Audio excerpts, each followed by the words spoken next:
As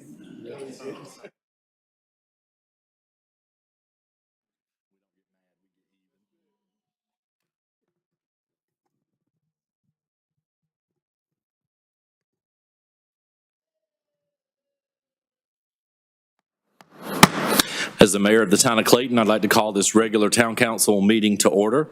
Welcome everybody who is here this evening. I'm going to ask you to stand for the Pledge of Allegiance and remain standing for the invocation. I pledge allegiance to the flag of the United States of America and to the republic for which it stands, one nation, under God, indivisible, with liberty and justice for all. Let us pray. Most gracious and heavenly Father, we pause to give you thanks for the many blessings of this day. And we ask, Lord, now that you be with us as we proceed with the business for the town of Clayton. For it's in Jesus' name we pray. Amen. Amen.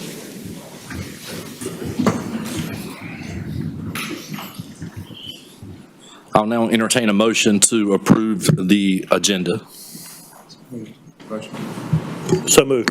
Second. Got a motion and a second. All in favor say aye. Aye. Opposed, like sign. Motion carries. Up next is your consent agenda. Move we approve.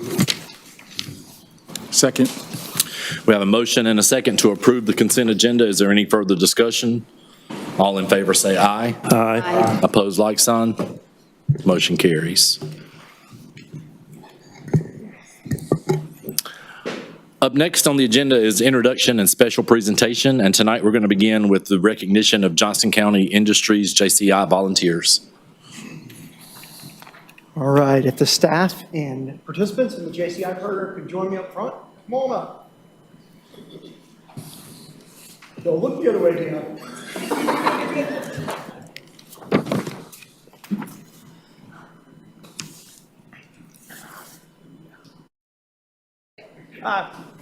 I guess I still need to be able to get the microphone for just a second.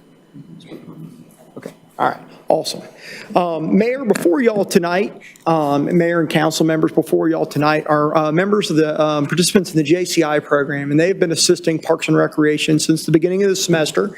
And even prior to COVID coming on board, we were a host site for JCI, and they've been performing all kinds of duties throughout the parks as well as throughout the Clayton Community Center, everything from helping with routine cleaning to litter collection out in the parks. We've done a staff kind of a equipment day, demo day with our park superintendent talking about future opportunities in parks and recreation and landscaping services as well. But I'm going to turn it over for just a second to Margarita Ramos to just talk a little bit about the program, and then like to have them recognized in a photo with the mayor if I could. Well, here goes Mr. Taylor Kurtz. He'll talk a little bit more about JCI. We're going to tag team it. All right. Excellent. Good evening. Thanks for having us, and thanks for having this great group of students. I'm Taylor Kurtz. I'm the Vice President at Johnson County Industries, or JCI. We are a nonprofit. We were founded in Johnson County in the Smithfield-Selma area in 1975, and we have continued to provide workforce development services to youth, young adults, and adults with barriers to success in employment and education. So included in that is the pre-ETS program, the Pre-Employment Transition Services program, in partnership with Johnson County Schools and the North Carolina Division of Vocational Rehabilitation. We hope to help these fine young people transition from high school to college, career, and adulthood. So thank you guys for giving us the opportunity to work with the town of Clayton. The hours that these guys spent was paid through the grants that we operate. So we hope that they've learned a lot and that you guys have seen a lot of benefit and value to it. I am going to turn it over to Maggie real quick to talk about these young people. Very brief. It's just, I want to really point out and share the great and awesome work that they have done. It can be from the indoor stuff, from sanitizing, like Scott mentioned, we did during COVID, sanitizing all the items, everything in the Parks and Rec Center, and from outdoors. That was Mr. Dion, my colleague here. He took that hard work outdoors, picking up trash and all that. They weren't intimidated by indoor or outdoor things or tasks. They also were involved and interacted with all the folks, the elders that were participating there, that were exercising. So we are very, very proud of this opportunity that Mr. Scott gave us, especially since this was a little bit of a short notice. I believe I called him a week before our starting date, and Mr. Scott said yes without a problem, and we went in there and they handled it like champs, and I'm very proud of them, and we thank you all here in Clayton for this great opportunity that you guys gave us. Thank you. Awesome, thank you. Local high school student participants in the JCI program will have performed 1,000 volunteer hours for the Clayton Park and Recreation by the end of this school year. This work, if conservatively valued at $10 an hour, saved the citizens of the town of Clayton $10,000. The timing could not have been more perfect, as the students performed much of this year's work while in the custodial and park operation teams were all short-staffed. So you stepped up and helped us in a time we had a really big need. Tonight, we're recognizing the students and the staff in attendance. We're going to begin with Jason Holt, Amari Welch, Owen Phillips, Amber McKinney, Taiwan Whitaker, Thomas Sullivan, Tristan Bird, Jason Dylan Jones-Wood, and Tamir Terry. And tonight with staff, we have Sarah Bain, Amanda Reeder, Dion Robinson, and Margarita Ramos, JCI Transition Specialist. On behalf of the town of Clayton, we thank you very much for all you have done for Clayton, North Carolina.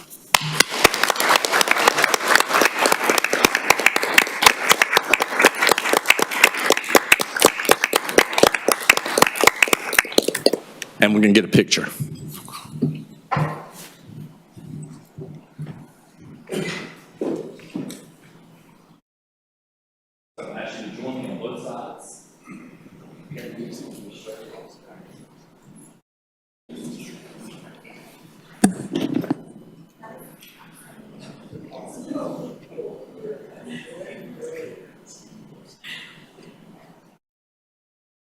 All right, big smiles.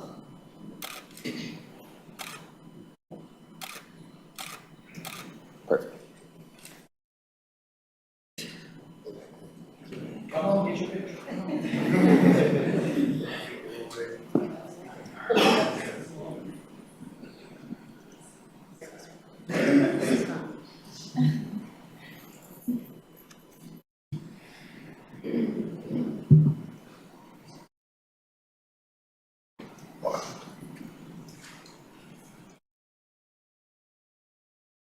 Another round of applause for this.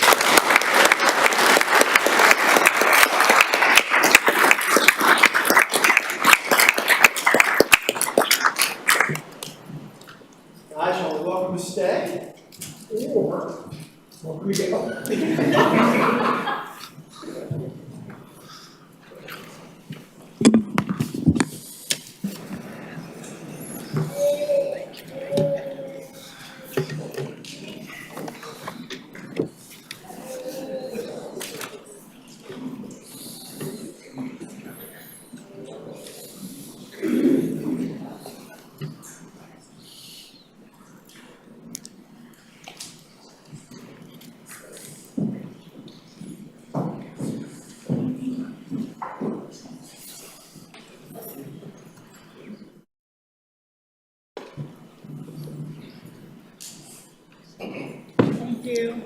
Thank you. Thank you.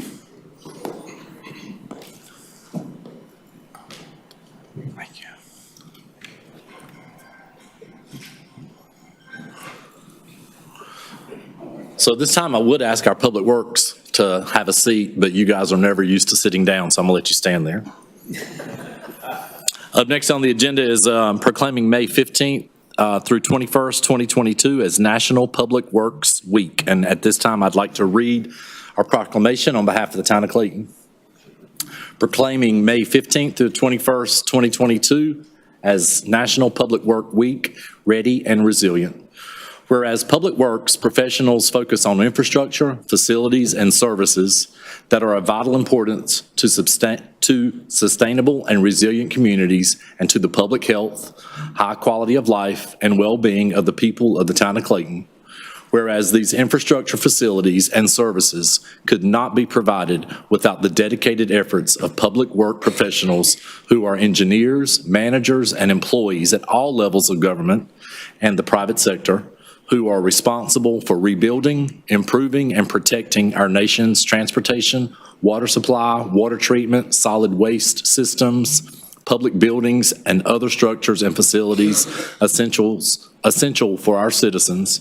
And whereas in the public interest for the citizens, civic leaders, and children in the town of Clayton to gain knowledge of and to maintain an ongoing interest and understanding of the importance of public works and the public work program in their respective communities. And whereas the year 2022 marks the 62nd annual National Public Work Week, sponsored by the American Public Works Association and Canada Public Works Association. Now therefore, on behalf of the town of Clayton, I, Mayor Jody McLeod, do hereby designate the week May 15th through 21st, 2022 as National Public Works Week.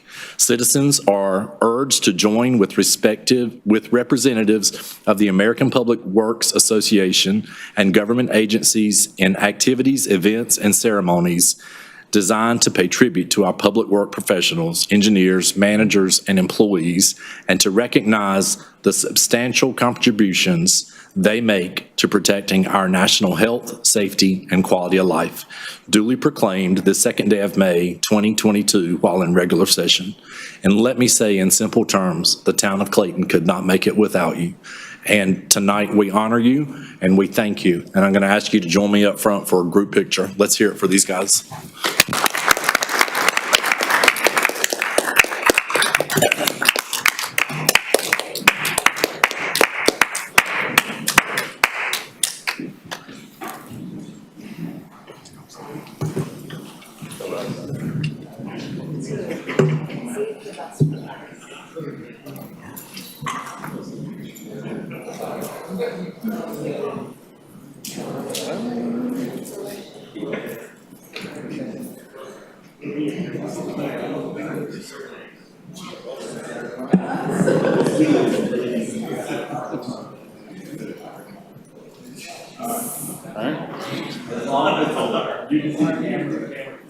That is correct. Can everybody see the camera?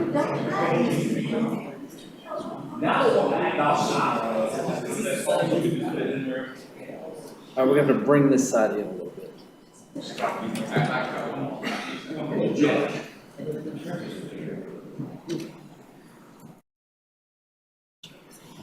All right, big smile.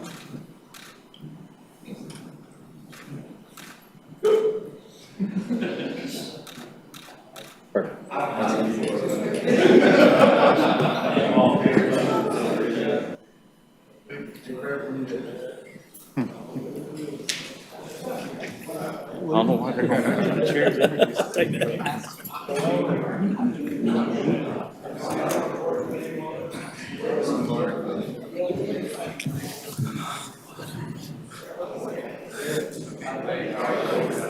I know, I can't believe y'all are leaving our meeting. All right, all right.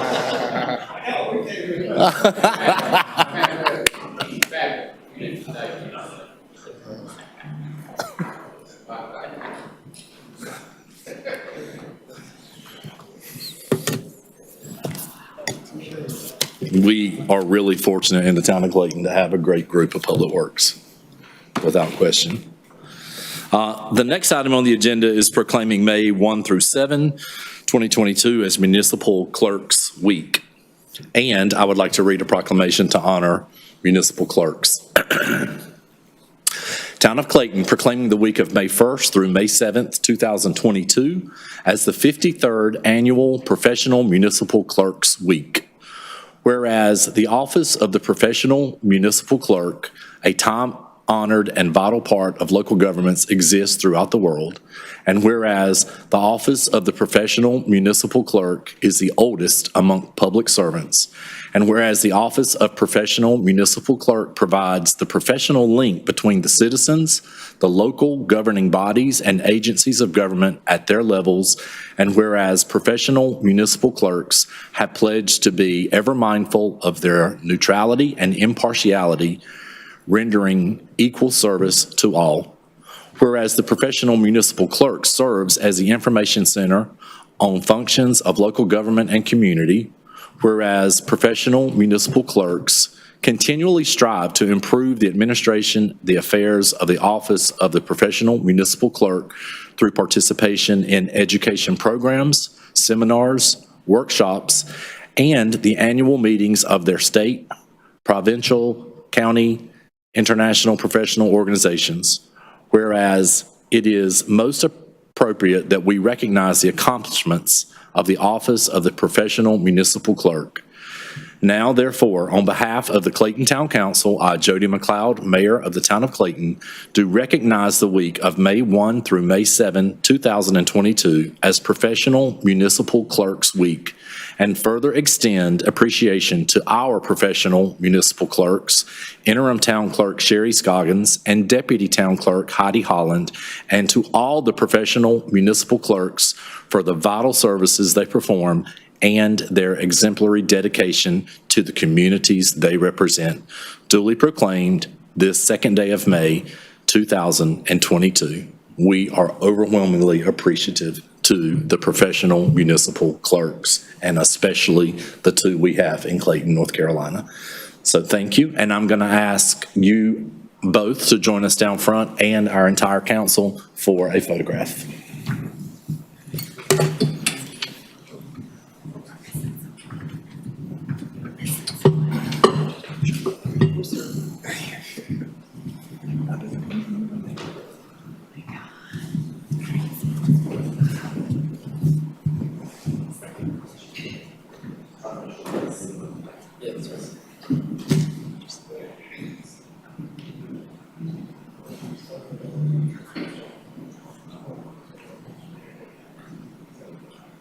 Very nice.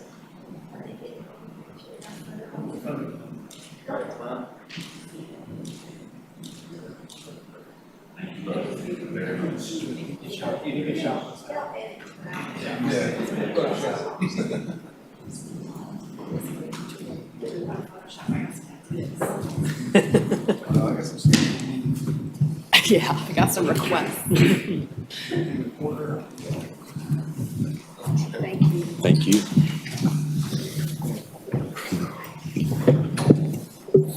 And I think we should have a nice round of applause for our clerks.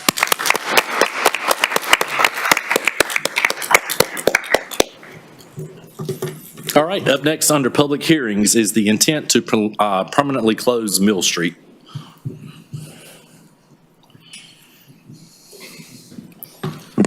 Good evening, Mayor, Town Council, Jonathan Jacobs, Assistant Town Engineer. This is a public hearing to hear the resolution to close a portion of Mill Street that you voted a resolution of intent to close on 3/21. So staff recommends opening the public hearing and then holding an action on the resolution to close Mill Street. All right, so I'll now, this has been listed as a public hearing. I'll now open the public hearing. Anyone wishing to speak on this, please step forward and state your name for the record.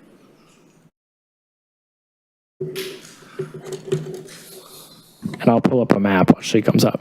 Okay. Hi, my name is Liesl Howell. We live in the house right next door to the mill, 204 East Ridge Circle. Kind of just found out about this. Our mailbox fell down, so we never got any notice. But anyway, we're fine with everything that's going on. We're fine with East Mill, or with Mill Street closing. Our concern is the fence that they have erected for to keep people out during the construction process, which is, I don't know if I can see where on the right. I don't have my glasses either. Sure. So the red outline here is the existing Mill Street, and then you have Creekside and East Ridge Circle, which come off of Central. So I believe that's our house to the right on East Ridge, that box there. You face East Ridge? Yeah, we face East Ridge. Yeah. So the fence goes literally right past our driveway, so we are unable to turn out from the driveway to go out, so which forces us to back down to Central and turn, which obviously is dangerous. So that's our only concern, but everything else we're happy with, so Okay. that's it. Thank you. Anyone else wish to speak? If not, I'll close the public hearing and turn it over to the council for their discussion.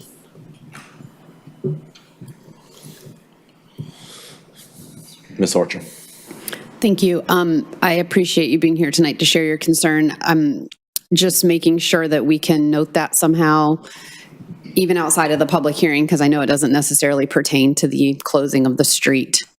So I just wanted to make sure that I acknowledged your comment and that we will somehow pass that along, get back with you.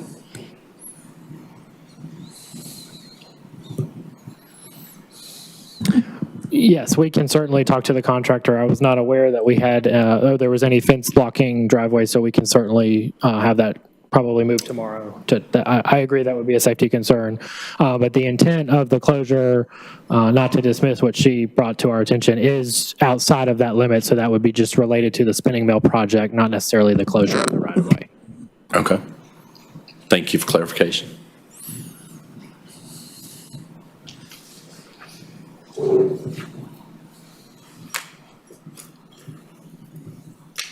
I'll entertain a motion. Sure. Hearing no other comments, then I would like to make a motion to permanently close Mill Street. I second it. We have a motion and a second for the approval to permanently close Mill Street. Is there any further discussion?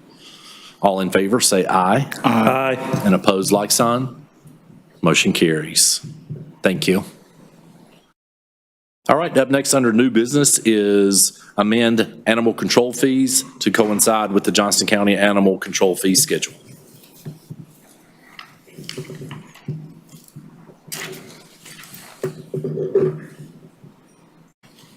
Good evening, Mr. Mayor, members of the council, Madam Clerk. I'm here tonight to seek your approval to raise our penalty fees for animal control violations. As you know, we provide animal control services for the town of Arches Lodge, and we also work very closely with Johnston County Animal Control.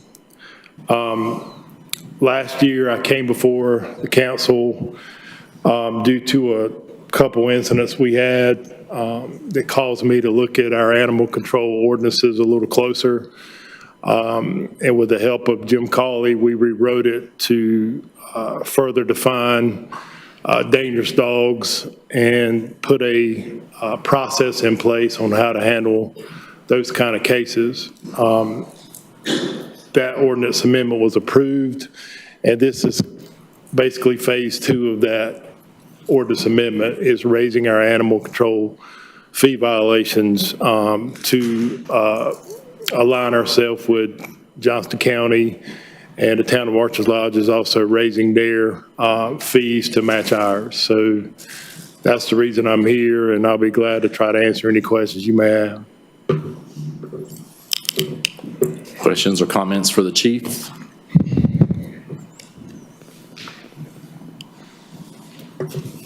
All right. Mr. Thompson. Mr. Mayor, I move we approve the amendment of the animal control fees to coincide with Johnston County Animal Control Fee Schedule. Second. We have a motion and a second for approval to amend. Is there any further discussion? All in favor say aye. Aye. Opposed, like sign. Motion carries. Thank you. Thank you, Chief. All right, now we're at staff reports, beginning with the town manager. Mayor and council, I think you guys have heard a lot from me today with our budget work session earlier today, so try to keep this as brief as I can. Just wanted to mention about Take a Child to Work Day that we had last week. Hopefully you all were able to see some of the great posts that the communications team put out. But more importantly, we had a great turnout of hopefully potential future public service members following around their families, kind of getting an idea of what the day-to-day looks like for their parents, as well as having some exposure to some of our other work areas. So a lot of the folks that were just here for the public works took part of that. That's one of the areas that we really could use some a new crop coming in, and so it looked like everybody had a little bit of fun doing it along the way, but certainly that's something that we want to continue to grow for next year. So really successful little event for us for the day. Had a great experience last week, several of us attending the League of Municipalities Conference. A lot of great information and some opportunities potentially for us moving forward. Hopefully, you all felt the same coming out of those different sessions. And then last but not least, just a quick update on the WRF, the Water Reclamation Facility. The design builder did provide us a GMP offer late last week. We will be meeting tomorrow internally as a project team to kind of delve into that and bring forward some recommendations with how to move forward with the project. As anticipated, the costs of everything seem to be more than we were anticipating and hoping. However, we do have several different options that we will be exploring tomorrow. So it is a negotiation. So with that in mind, I want to kind of keep some things a little bit reserved at this point, but we will likely need to follow up with you all later this week or possibly before the next meeting if any action needs to be taken. So more to come on that, but did you want to put that on your radar? And with that, have a good evening. Thank you.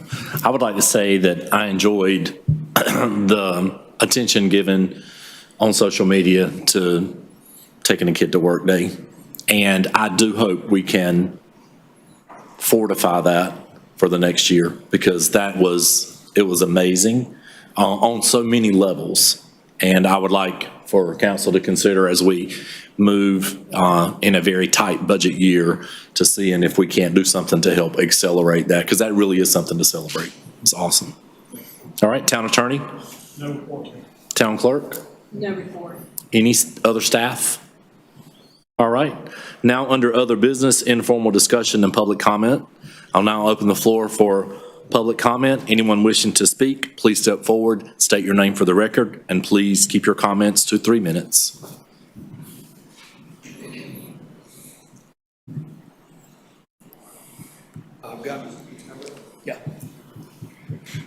I got a packet of information for you guys. It's regarding the Country Lane project that's up.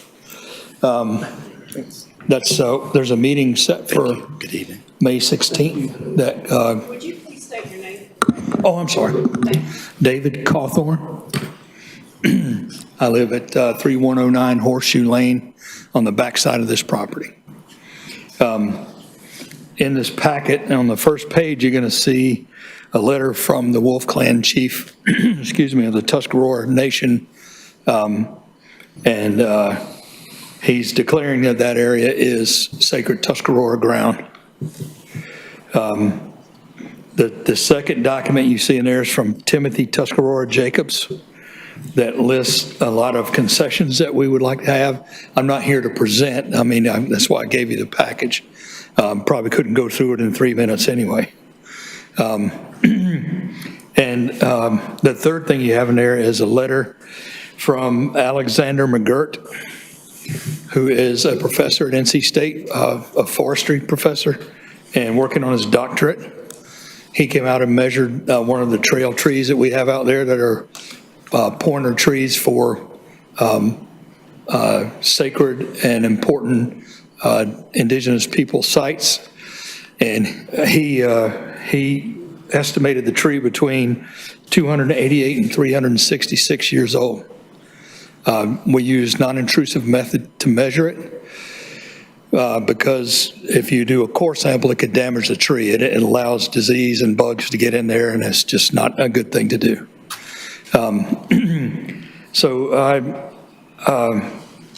We would like to lobby for, and also the last page, I'm sorry. These are some suggestions from the Tuscarora people that might be a win-win situation for declaring that sacred land. An annual festival with powwow, educational scholarships, give proceeds from any festival back to the town, and to give back to the community. So it's a win-win situation if we can make this work out.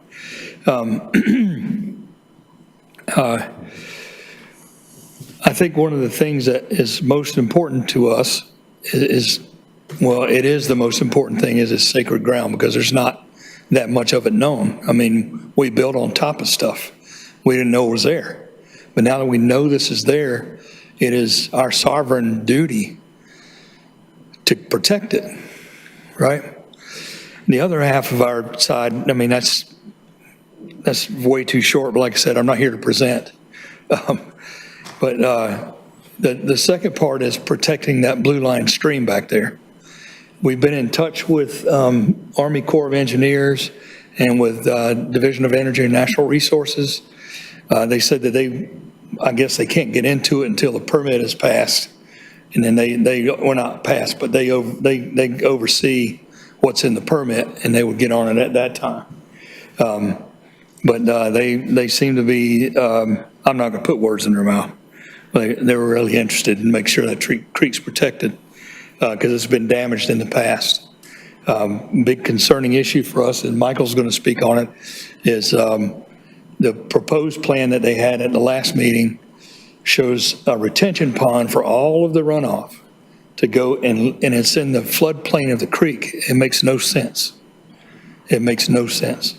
Because whenever there's a hard rain, it's not even a hurricane. If it's a hard rain, all of that land out there is flooded until the water drains. So if whatever's in that pond is coming out, and it's chemicals, it's yard chemicals, it's stuff in the street, it's oil, it's just not good for that creek. So those are our two main points. But I have a question. Can I pose a question? I know it's not really format for that, but. You can pose a question. We don't have to give you an answer, but you can pose a question. Yes, sir. This is your time. I get it. Why is the May 16 meeting a closed meeting? What do you mean by closed meeting? That's what it's listed as on the agenda, as a closed meeting.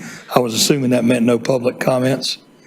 The hearing is closed. Right. But the agenda has not yet been set. Oh, okay. For the 16th meeting, so there's nothing posted at this time.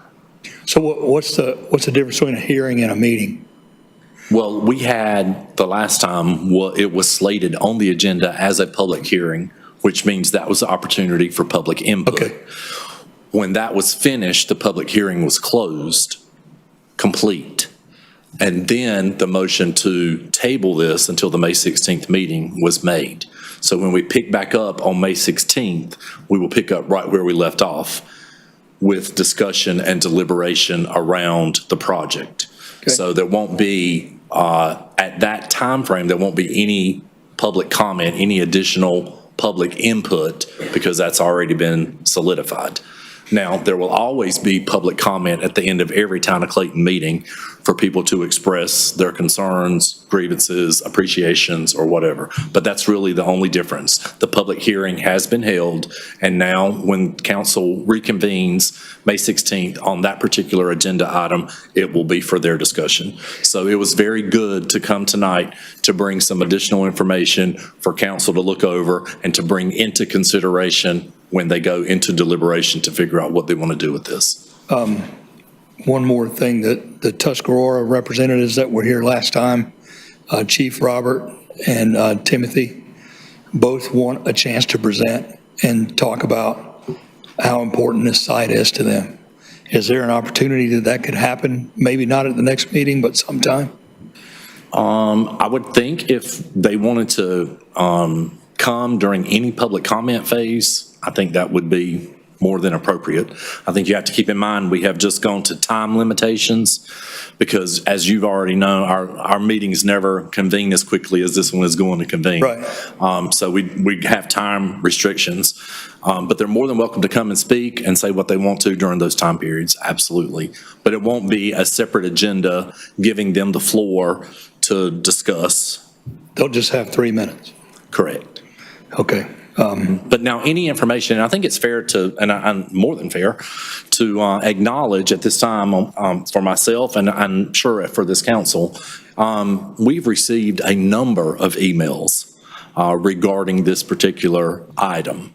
And I just wanted to say, duly noted for the record, that we have read each and every one of those emails that has been sent to us and taken that into consideration as we move forward into deliberation. Okay. Yes. So the May 16th meeting will be a vote to pass it to go or not? Right. Okay. Council will have discussion and deliberation, and then they will take some action. Withers Ravenel contacted me and Sam Salim is the other guy that presented last time, and offered to have a meeting with us this Thursday. It's tentative. We don't know when it's going to be, but we're going to hopefully meet on Thursday and hammer out some things for them to present on the 16th. I think that would be wonderful. Okay. Yes, sir. Thank you very much. We thank you. Thank you. Anyone else? Yes, sir. Short meeting. May I still bring up some pictures? I want to adhere to the 3-minute decorum, though. Just give us your name for the record. Absolutely. Michael Plumley, 105 Stonehenge Drive. I'll need maybe 20 seconds to pull this up. Sure.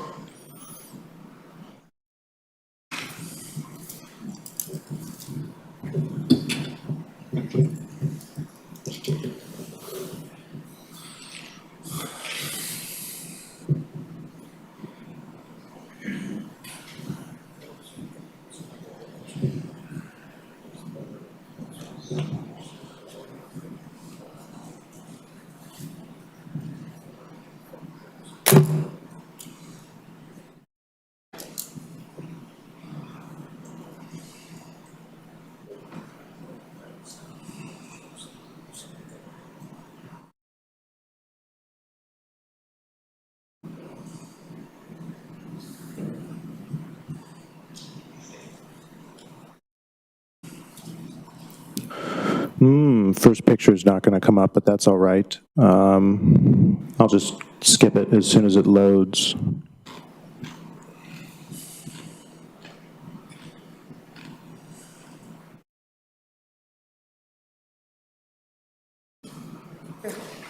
Anyway, good evening, council and mayor. I'm going to start this just to be on time anyway. So I've been thinking about the meeting we had last time, and the first slide that I had a picture of an old oak tree. It's such a shame that it's not up here, but that old oak tree, if you've been in the area for a while, you may remember it. It's an oak tree not on Country Lane, but in the Cary Town Center area. It was just recently demolished, all of Cary Town Center, and they had an oak tree outside the food court that was about 150 years old, and the developers and the locals had an issue. They wanted to preserve it, so the developers back around 2000 said, of course, we'll preserve it. They made a 15-yard buffer, and then if you remember going there, it was 40 feet up in the air. I remember that as a child. Apparently, it fell down in a thunderstorm. The locals of Cary think that instead it wasn't properly preserved. And I mean, if you cut out the surrounding area, the ecosystem of the tree dies. I want to say we have great developers for this country lane. I'm really happy that the town's working with them because they really care about preservation. This is from their application, preservation of sensitive environmental features. They're going to do the flow around natural features. Also, they're going to rely on preserve and protected lands. Section 11 of their application talked about steep slopes will be protected. That was really good to hear. They're going to identify steep slopes, and they're going to be restricted from residential construction. One reason I think that's important is the UDC now includes steep slopes in the RCA designation, section 155. RCAs have to be identified on plats. Councilmember Archer was asking if the developers could provide this. I'm going to assume they did, but I'm going to provide it anyway. I drew a little blue line border because that's the old development, but the rest of this is the development on Country Lane with red delineated as the steep slope RCAs. This map I didn't make. This was given to the town back in January. And this is a challenge for the developers because 45 acres of the site has to be comprised of open space. This is their stipulation, and I think is part of the planning board recommendations. And also 30% has to be open space based on gross acreage. The reason I feel concerned about this is because there's now limitations. There always have been, but no resource conservation area shall be counted towards RCA or open space, recreation or open space requirements. And there's some exceptions, but there's not one for steep slopes. And moreover, there's some prohibited uses as well. Specifically, you can't put stormwater control measures on resource conservation areas. So here's their map. I overlaid it. I don't have time. You know, this is a short meeting, but I still want to observe the decorum. There's a lot of RCA steep slopes in their open space. I'm going to focus on 4. The top 2 are stormwater control measures that look to be overlaid on steep slopes. And, wow, I've already hit 3 minutes. I'll wrap this up quickly. But number 3 is residential development, it looks like, on a steep slope, which is against what they said. My bigger concern, though, is something similar to what Councilmember Sims mentioned about concerns about specifically the eastern barrier on the stream. That number 4 is an open space pocket park on a steep slope. This is like a 30% gradient. I don't have a picture for that, but this is really against what open spaces are designed for. So why do I care about this? It seems a lot of these meetings, findings of fact are important. I hear number 2, number 4, and the QJ hearings are important. But even number 1 for this worries me that they're doing open spaces on steep slopes that really should be designed to be conserved. I study economics. I'm not a geologist. I'm really about alternatives. So the 2045 Comprehensive Growth Plan and the Parks and Rec section, number 1 talks about making it a regional destination for tourism. In the south part of town, we have 2 circles on the map where apparently the town is looking for new sites for parks. I'm not suggesting you purchase the 114 acres, but I do want to point out that this is in a zone where you're looking to come up with a new park. It's going to be connected to apparently trails. The green dotted trails are Little Creek and whatever our creek is called, Cabin Creek. And I just think that this is such a great cultural aspect, and you can't create culture. It has to be cultivated over a really long time. Whenever these streams that are going to be greenways are going to exist, this won't be, if we develop it today, in the plans that are already included. So I just hope that, I'll email this since one picture didn't show up, but I hope that the developers adhere to the RCA steep slope stipulations that we set out in the unified UDC. That concludes my presentation. I want to just conclude my remarks, obviously thanking the council and the mayor for their time, but also, Ben's not here. I want to say I applied for the land development specialist role. If anyone could put in a good word for me, I'd love to help out the town. Apparently there's like 20 of these developments. I know you have a lot of work to do. You know, there may be some synergies in place. So everyone, thank you so much for your time. I yield the remainder of my time. Yes, sir. Thank you very much.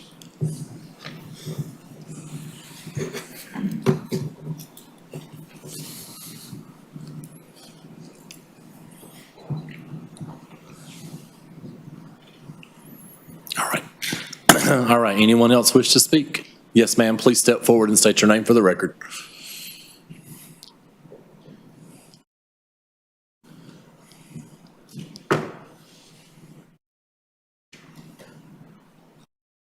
So, good evening, Mayor, and good evening, council members. My name is Joanne McKinnon. I've been to the council meetings before.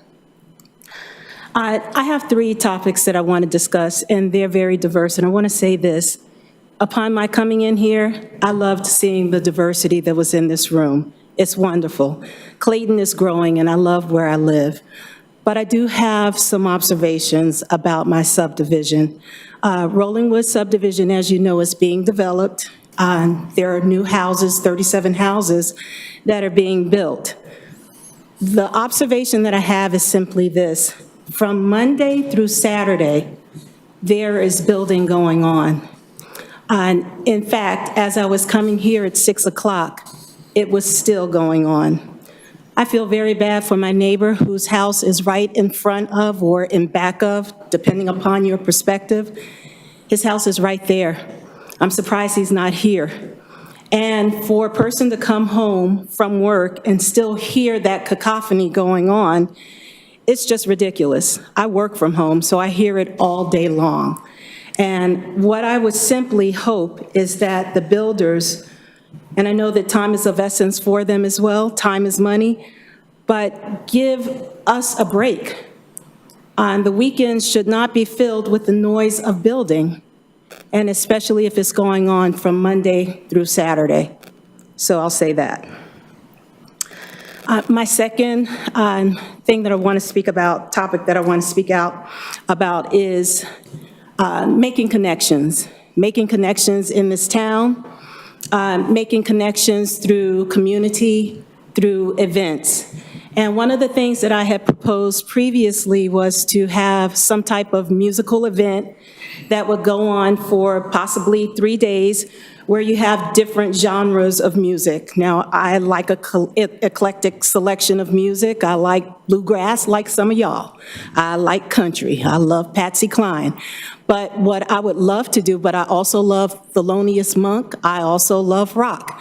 And I think that it would be a wonderful thing to introduce a musical event where you had maybe 3 or 4 days of different genres of music to bring people closer together and to be able to just commune with one another. Music is a wonderful way in which people can make wonderful music together. Yep. So that's on a lighter note. But I don't know if the chief of police is here, because I know that my hand is no longer chief of police. There was a situation that happened to my family. And the reason why I bring it forth here is because this is the town of Clayton, and this is my expectation. I believe in good, strong policing. So I am that person who will back the police. I believe in it. I think that we need it. I think it's important. But what I don't believe in is sloppy police work. And this is something that I just want to read from Clayton Police's website. And the department says about us: commitment, professionalism, distinction. These are the core values of the Clayton Police Department, which I wholeheartedly agree. And in the end, it states, the department is dedicated to the highest possible level of services to the residents of Clayton and takes pride in building strong community partnerships. I would like to be a part of the partnership because I think it's very important to have either community liaisons that are also involved with what Clayton Police do on a daily basis. Their jobs are dangerous from time to time. They come in contact with people who are not the nicest individuals. I understand that. But this happened to my family, and it happened on April 1st. I think it was the evening of April 1st. My granddaughter was pulled over, and so was her boyfriend. They had a little baby in the back seat, which is their baby. The police officer that pulled them over, without provocation, they were sitting in there, as kids will do, looking at the new homes and saying, this is what we want. The officer that pulled them over, when the young man asked, well, you know, why did you stop us? We're just, you know, we're leaving. He said, well, there's been a lot of thefts of lumber in this area. Mind you, they're driving a sports car and they have a baby in the back seat. They went on a McDonald's run and was trying to quiet the baby. It bothers me to know that this kid was traumatized to the point that he has PTSD now from his interaction with that one officer. And one person, one apple can spoil the whole bunch. And what I'm hoping with this beautiful town that we live in is that the police chief, I can't tell him how to do his job, but what I'm hoping is that he takes a perspective of understanding that all citizens are important. And I believe that all people are important. And I don't want to get into the semantics of race, because I don't believe in that. That's not what I believe in. But I do believe in being a productive part of this country as a U.S. citizen and as a taxpayer. I believe that whatever my taxes are going to, I should get the same treatment. My granddaughter should get the same treatment as anyone else. And what I would like to do, if it's not done already, is to have a proposal to have community liaisons. I don't know if that exists, but I think that it's very important. And I think it's very important because you don't see people like me advocating for the police, and not all the time, not in the news. You know, the news will show you a different landscape. But I want to be a part of great policing in the town of Clayton. And I don't want to ever hear that my grandchild was treated in such a very callous way, because none of this that I read did she experience. None of that. And I'll leave it at that. And I'm hoping that you really do take into consideration the proposal of having a musical festival where we have different ideas of music. I think it's important. I think to have alternative rock, you would bring in younger people, hipsters and whatnot. into this town, because I think it's very important that we continue to be on a path of diversity. So thank you for hearing my thoughts. Thank you for coming tonight. Thank you. Thank you. All right, anyone else? All right, no one else. I'll turn it over to council for comments. Hearing none, I will entertain a motion to adjourn. So moved. Second. A motion and a second to adjourn. All in favor say aye. Aye. Opposed, like sign. Motion carries. Good night.